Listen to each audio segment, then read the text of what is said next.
We're here at the 22nd CROI. I'm Fred Scheich with IFARA, and we're here with John Coffin of Tufts University, who is a former chair of the conference, but then again, I guess everybody was. Well, there have been a lot. There have been a lot. We'll go through everybody sooner or later. Yeah, exactly. Everyone will have their turn.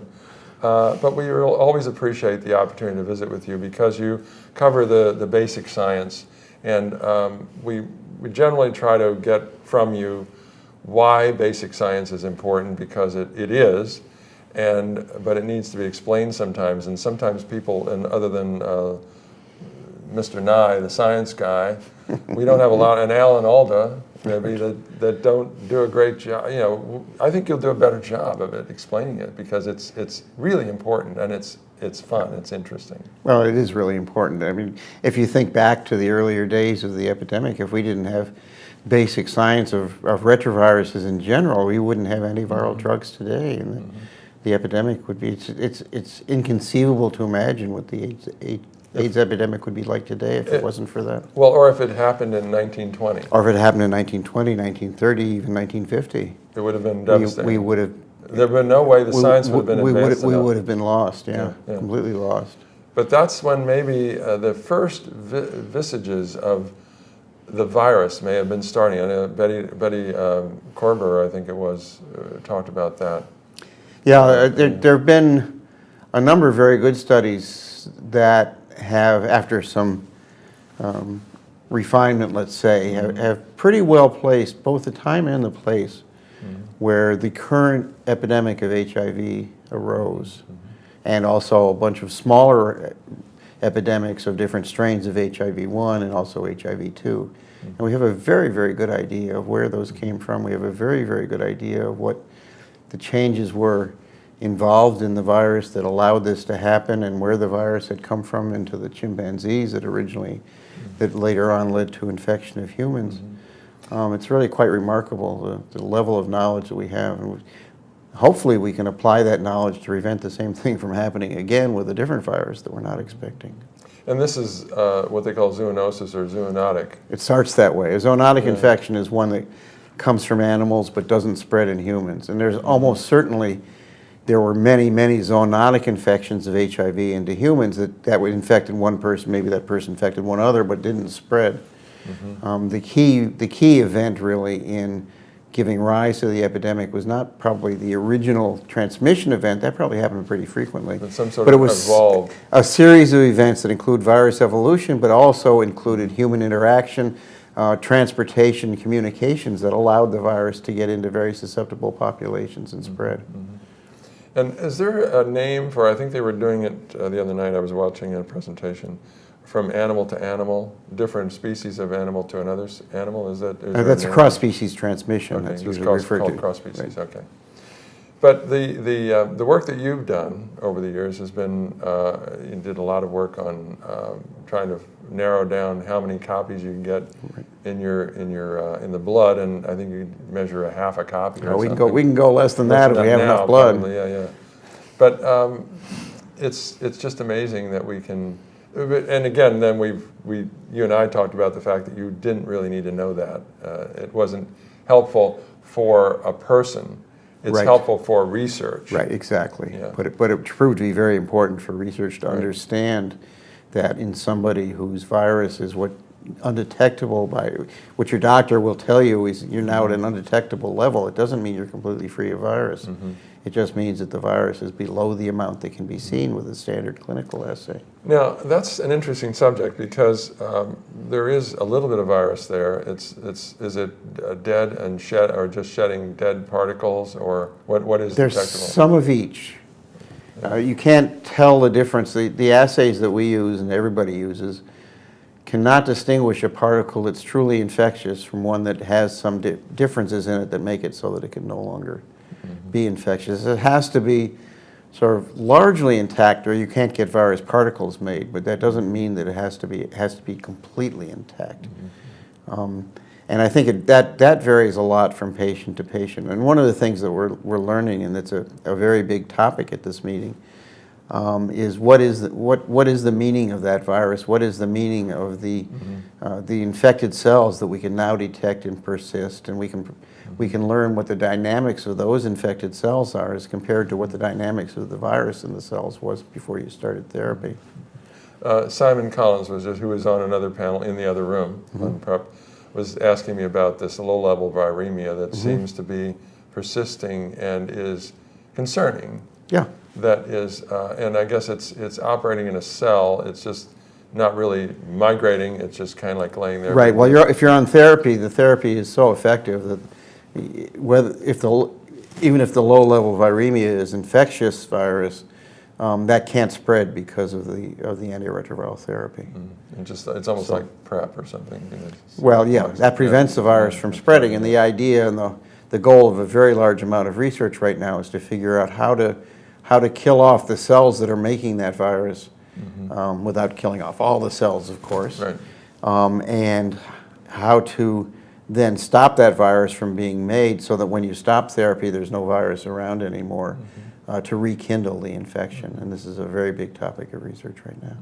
What are some of the other things that and not even it doesn't have to be a press conference worthy, but some of the things that piqued your interest at this conference that may have been maybe otherwise obscured and yet were interesting to you? Some of them I'm sure I'm still to hear. The conference is only about half over. Yeah. But I think there's a lot of new information about what's called innate immunity, which means the inherent mechanisms that we all have that have evolved very specifically to block virus infections. They're not specific for HIV.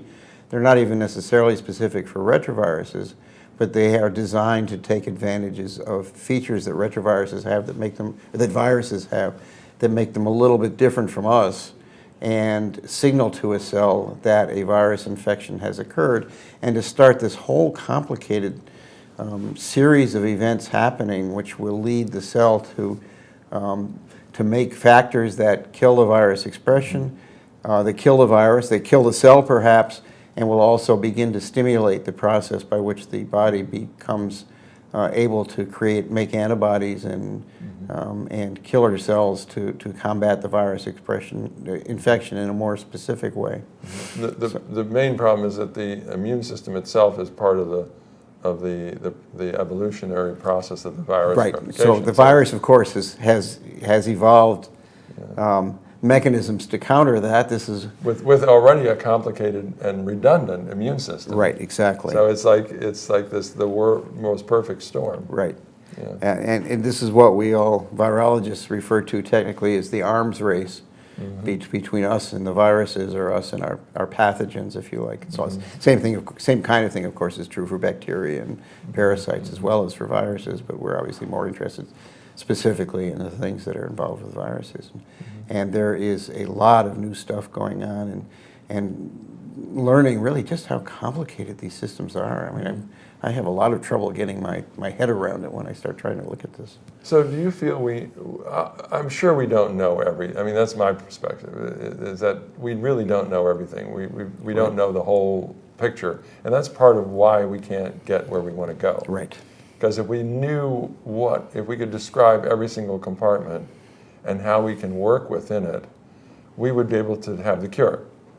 So we have the compartments that, like you said, we are able to attack, but we can't kill everything. Right. You know, we have to kill specifically what it is that's virally infected or hosting the virus within a compartment. And a compartment isn't really like this section over here. No, it's not like you could cut off your little finger, for example, and all the virus-infected cells would be gone. But a compartment could be, take a piece of liver. The skin is a compartment. Right.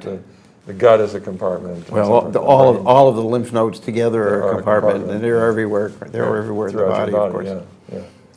So that I think is a good thing to explain to people, because we do talk about that frequently. But the problem is I presented actually in the other talk I gave for young investigators the other day, a very back of the envelope calculation that of target cells for the virus, CD4 positive T cells, we have somewhere on the order, or actually let's say an infected individual on therapy has somewhere in the order of 100 billion of these cells in his body. Of those, maybe 1 in a million are the ones that in which the virus that will come back if you stop therapy is hiding. Well, one in a million sounds like a pretty small number, but that's 100,000 cells. And in order to cure somebody of the infection, you have to get rid of every single one of those 100,000 cells. And I think they're not in any one place. I think they're sort of distributed all over the body. Some of them are in the blood, a lot, but probably not. Only a few percent of them are actually in blood. The rest are somewhere in the tissues and in spleen and liver and lymph nodes and just all over in the gut and all over the body. And getting at these is an incredibly daunting task. And we do have to have the triggers that will get them out of the compartments, as you say. Right. So a lot of research is devoted to figuring out how to get these to expose themselves to the immune system or to some other kind of killing so that we can get those out, kill them fairly selectively, and let somebody go off therapy indefinitely. And Kind of what we basically and maybe naively thought with the IL-2, right, to go to war with it and bring it out, right, and we had all this. The flame was saying no, no pain, no gain without pain, and yeah, that was pretty miserable treatment. Yeah. So I understand. Yeah. But it's the virus is an amazing, I don't know, devious thing. Yes. And we have this body, which is an amazing piece of machinery. Right. And doing battle is an amazing experience. So, absolutely. Did you see anything else that was exciting? I know there's some. I don't know if there's anything in neurologic, but we did want to have Scott Latender, and we instead had a couple of students of his who. I guess it was Scott Latender's kids, he said. But we did have some interest in that. I know mental interests are abound, but we didn't have, I don't think, much here on that. Yeah. But that's a whole area of why people are in depression and so forth. Right. So that's kind of a component that we really. It's a little outside my expertise, unfortunately. Yeah. But it's another piece. But it is. There's no question that it's a real. Not. I mean, the HIV-associated neurological disease has been mostly taken care of with antiretroviral therapy, but not completely. So because not all antivirals. I guess more and more of them are crossing the blood-brain barrier. Right. But not all of them do. It's partly that, and there's also the question of whether there's lingering initial damage from before a patient goes on to antiretroviral therapy that continues to sort of expose itself even if the virus is no longer there and replicating. Do you follow the Boston patients? Patients, I had followed them. Yeah, I mean they're. Yeah, that was an example of a very small amount of the virus hiding out. I think of the 100,000. I remember 100,000 is what I call a Fermi number.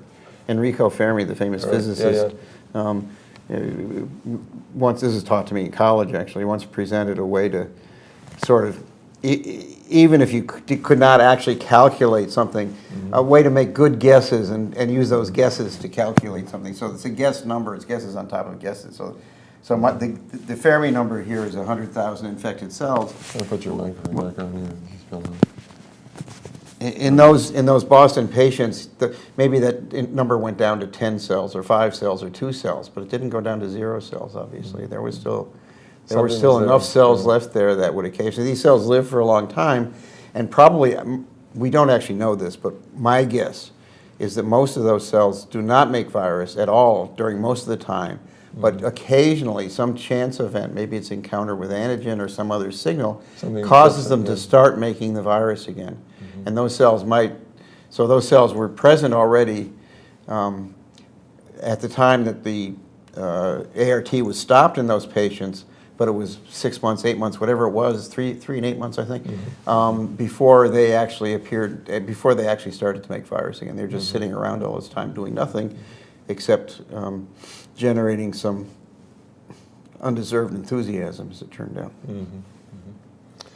Well, I appreciate you taking the time with me. This is always a treat, and I kind of wished I could call you when I have questions because you seem to be able to, kind of command of a lot of it because feel free. Well, your position and you're working in with the CROI and you kind of have this innate sense of interest in science, as many of us do, and the science geeks are probably the ones that are watching this kind of a program.